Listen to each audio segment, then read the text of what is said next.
Hi, my name is Christy Tapman, and this is for EDLE 5354, Informal Observation Number 1. Welcome. Today we'll be looking at our first grade curriculum and assessments for the 26-27 school year, and we are going to be focusing on all things reading, so our foundational skills, comprehension skills, as well as writing.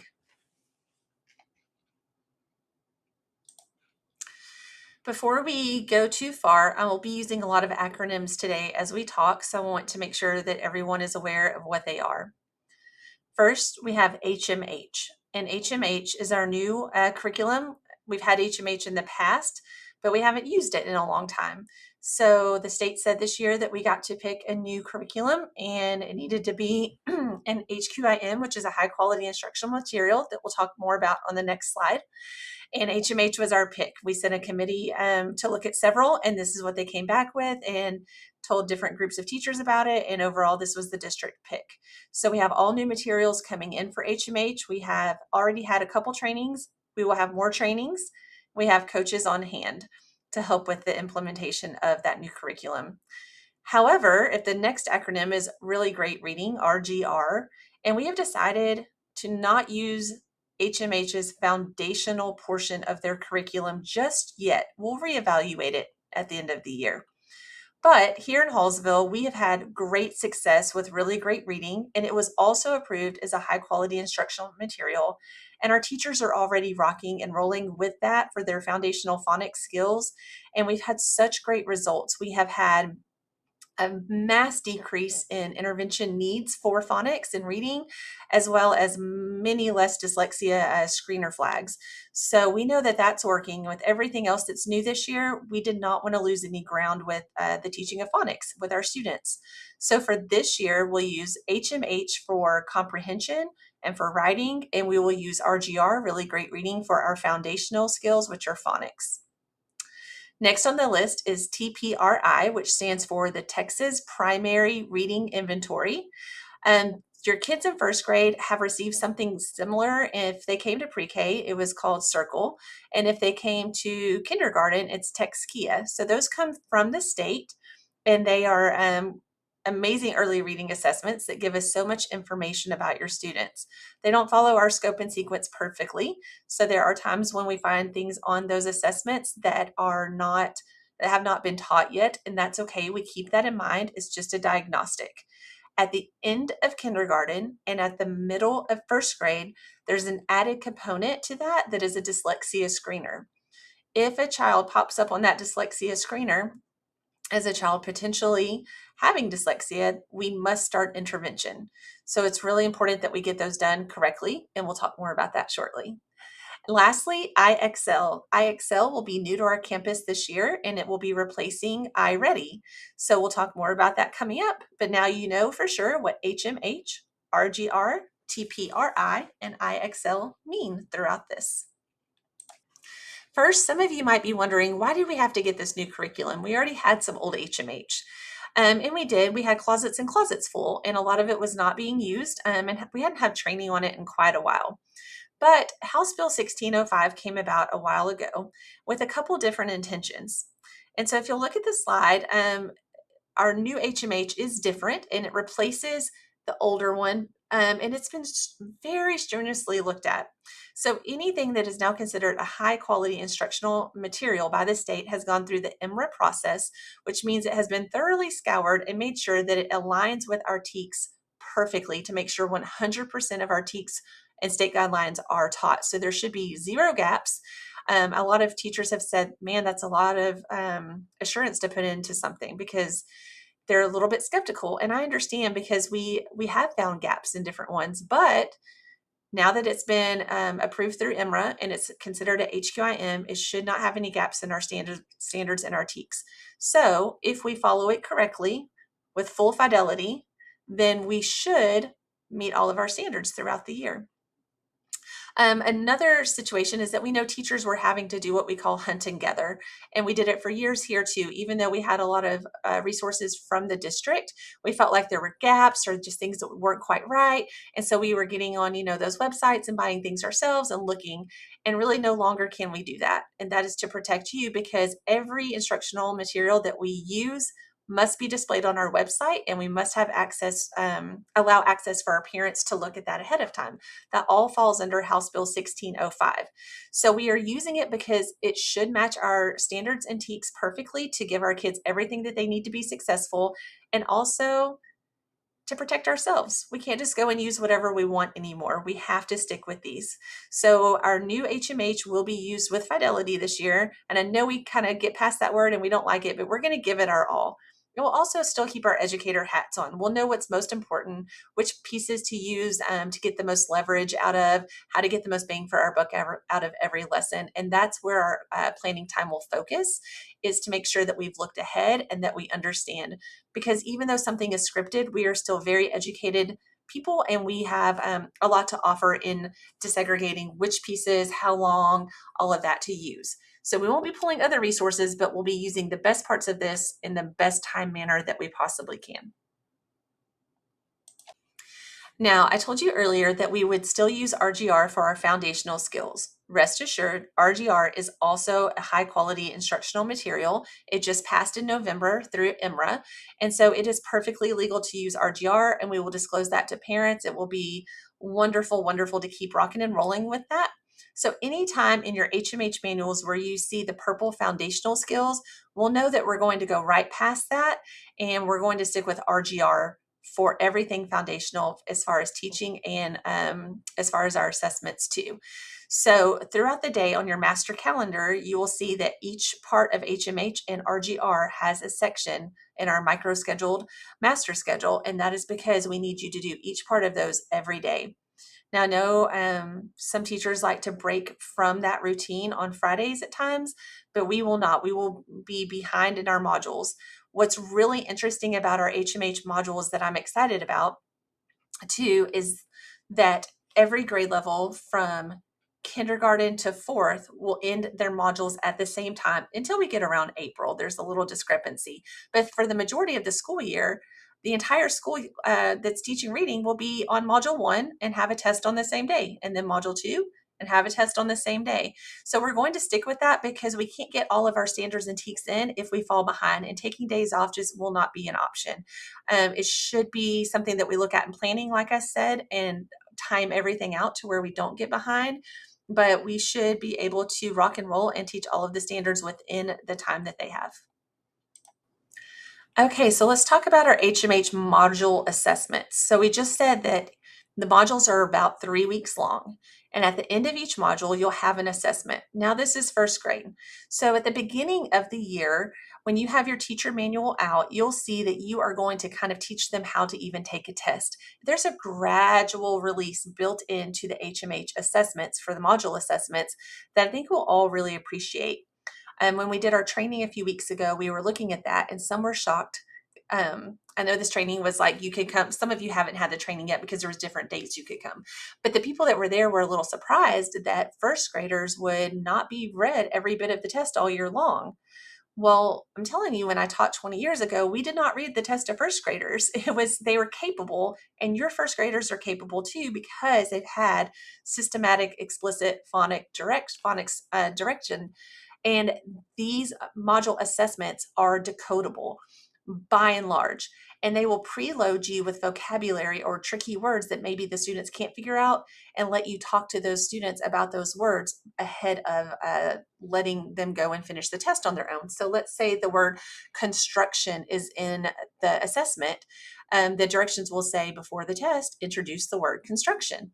So it's important that every teacher in first grade across the district is giving these HMH module assessments the exact same way. So we're going to stick to the script as much as possible so that every student is getting equal opportunity to struggle through some of it a little bit, or to have that help with words that might be harder that we haven't taught. They don't have the phonetic skills yet built up. We look at data across the district, and we want every student to have the same opportunity. So if one campus or one classroom is helping a lot more than the others, we won't know where those students truly stand on their own, and we won't know how to help them. So if we are all giving it the same way, we can look for trends and we can know where someone might need some coaching, where some kids might need intervention. It's going to help us be better informed for the decisions that we can make to help. And it's never a gotcha. It's okay, but we just need to know. Whatever the truth is, we've got to know. So don't be afraid to let these kids work through some of these on their own. That's the big difference from testing last year to testing this year, is there will be a gradual release and we need to follow it.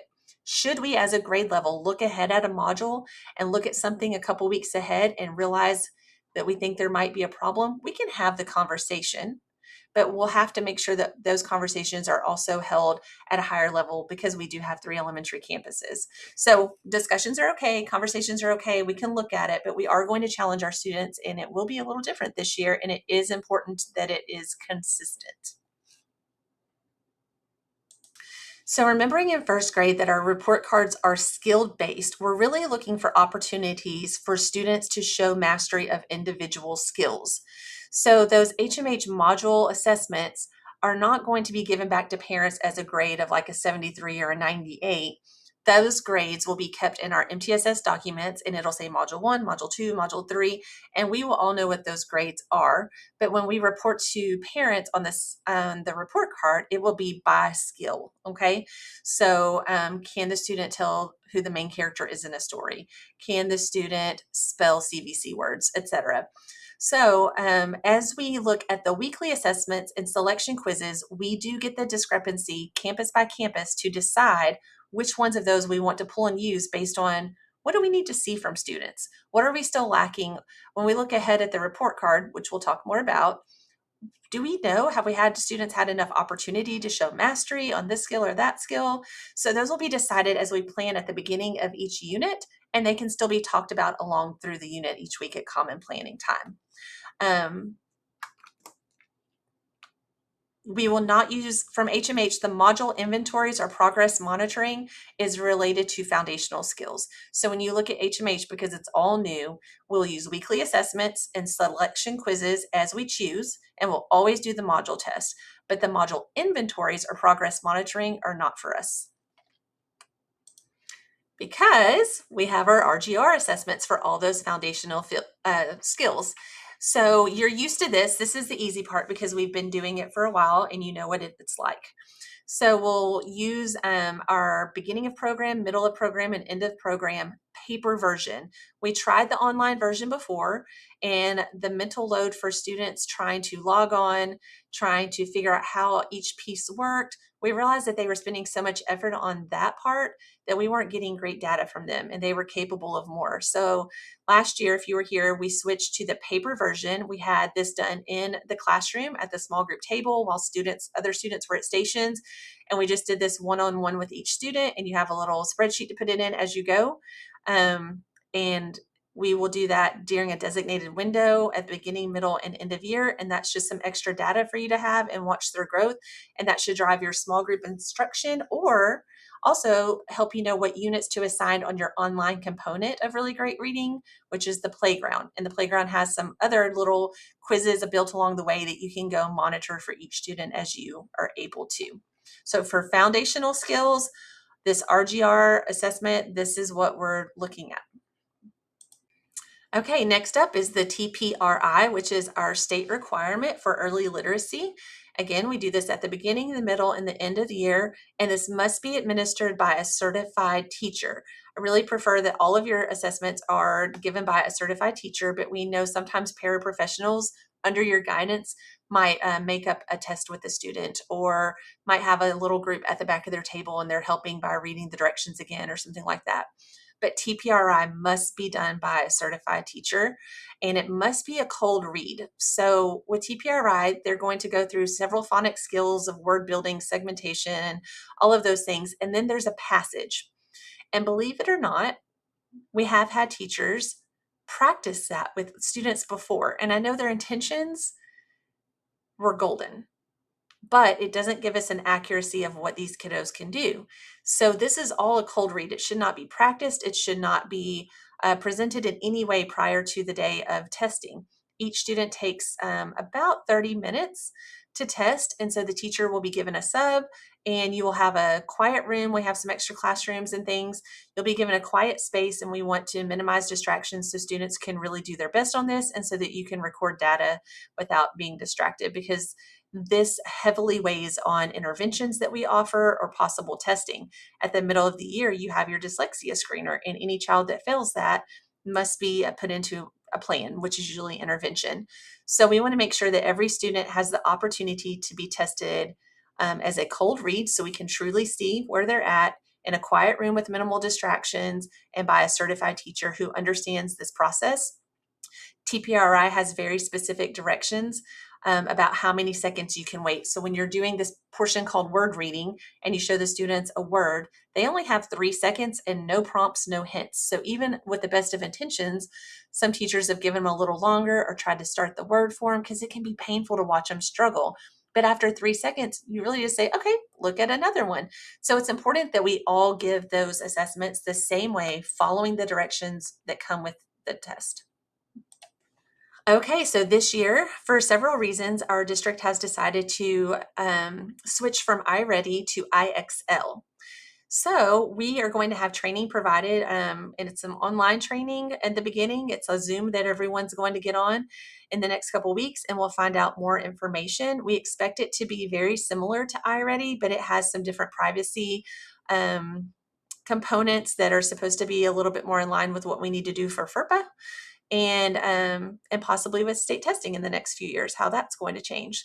So we expect it to be beginning, middle, and end of the year, and it should be an independent online screening tool. So if it's like iReady, you do not help them at all. I mean, it is completely independent. So we'll give them lots of pep talks, and we have a good conversation, and we explain the difference between a diagnostic and an assessment. And then we just let them do their very best. Okay.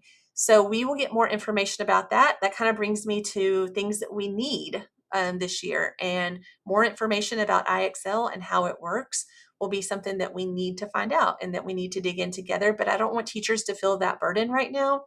Let your admin, let your coaches, let your district level people walk that path before you and bring that information to you. And we will guide along the way. And some things we might learn together, and that's okay because it's new. All right, so as far as our needs for first grade, when it comes to curriculum and assessment, what we really need this year is to have some coaching. There's a lot of new, right? So we need to work together, use our planning time effectively. We need to come to planning prepared, having already looked at some of the curriculum and assessments to know what we're talking about and to know what we want to bring up and what we want to share with others. We've got to work together. Like I said, HMH has such a variety of available components, and we won't be able to use every piece every week.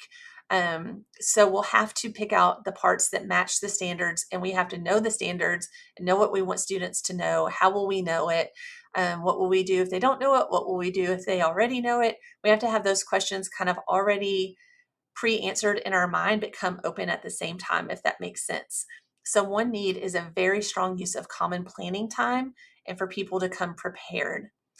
Another need is for us to make sure that we are all giving our assessments universally across the district the same way for each grade level. So all first grade students have the same opportunities to receive instruction and to be assessed equally.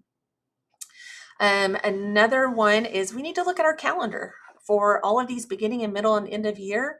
We don't want to lose instructional time for testing, or minimal, because we will lose some, but we want to keep that minimal because we want to fit in all of our curriculum. And if we're pausing curriculum for a day to do assessments, that ends up hurting us if it's too often. So we need to look at that calendar, and we would love some input back on that to make sure that we're maximizing instructional time and getting through all of our standards correctly for the year.